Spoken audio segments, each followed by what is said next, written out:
Good evening to our professor and our fellow classmates. For our group assignment, we will be going into the problem of difference in work ethics. So these are the group members of our team.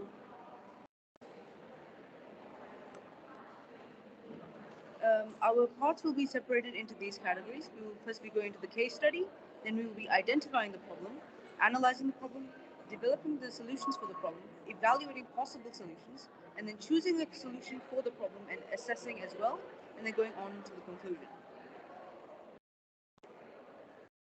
So our case study concludes of John Doe, who is a university student working alongside an array of students from different backgrounds and different frames of understanding.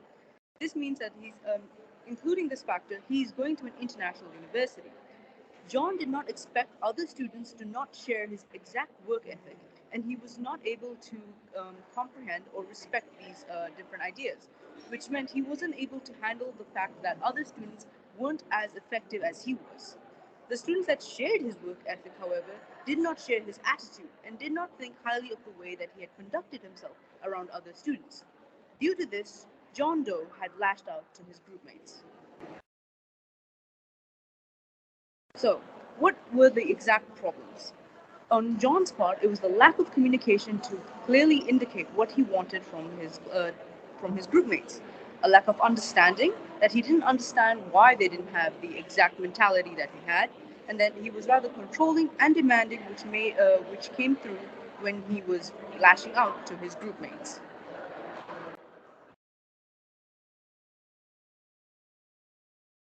Okay, now that we have identified the problems that John is facing, let's do an analysis on the problem so that we can have a deeper understanding of them before we start to develop the solution. So first of all, John was rather close-minded when it came to his groupmates. He had pre-existing conceptions on how university students should behave in a group, but these beliefs were too rigid and did not consider the backgrounds of his groupmates. And as he was too focused on his own beliefs, he did not remain open minded enough towards his members. The second issue would be miscommunication. John and his groupmates never properly communicated their expectations and feelings with each other, which has led to one sided tensions between the members. Additionally, John's behavior was described as harsh and controlling by some of his groupmates, even if he did not come that even if he did not mean to come off this way, he has caused discomfort to his groupmates, which ultimately was harmful for the team's morale. John's problem may stem from the fact that he is simply inexperienced in group work and does not know how to create a healthy working environment. In the next part, we will discuss possible solutions to help John overcome his problems.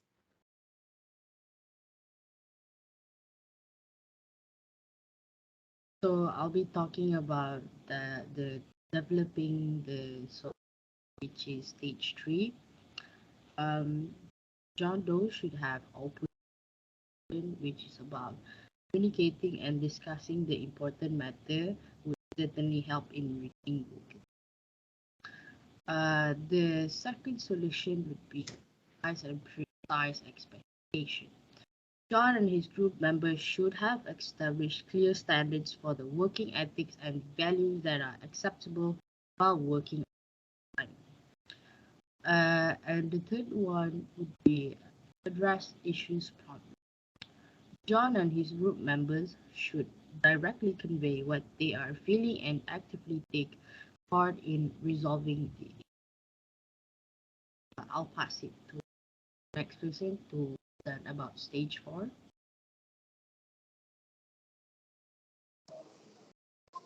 So in stage 4, we evaluate possible solutions. The first solution is open and honest communication. Communication between members is essential for efficient and successful group assignments. It also helps in building trust among group members. Secondly, establish working standards. Initiate an equal standard of punctuality, quality, and respect by establishing a standard of work at the beginning of the assignment. Lastly, we should foster collaboration and teamwork. Collaboration helps students understand their peers' strengths and weaknesses and develop effective strategies to achieve a common goal. I'll be passing it on to the next member.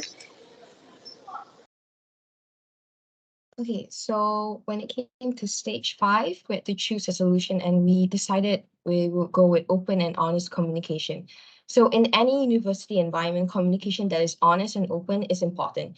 It enables them to freely express their opinions, ideas, and worries, which can improve teamwork, boost output, and academic happiness.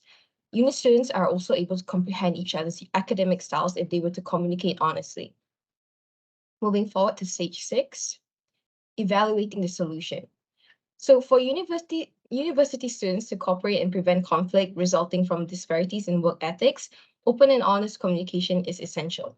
Effective teamwork and collaboration can be facilitated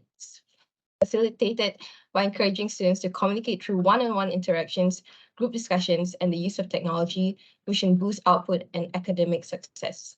Moving forward to the conclusion part. So for the conclusion, this can increase creativity, innovation, and productivity by respecting and utilizing the advantages of other points of view. It is also important to carefully consider all of the options from other work ethics perspective and being flexible and open to compromise. That's all from our group. Thank you very much.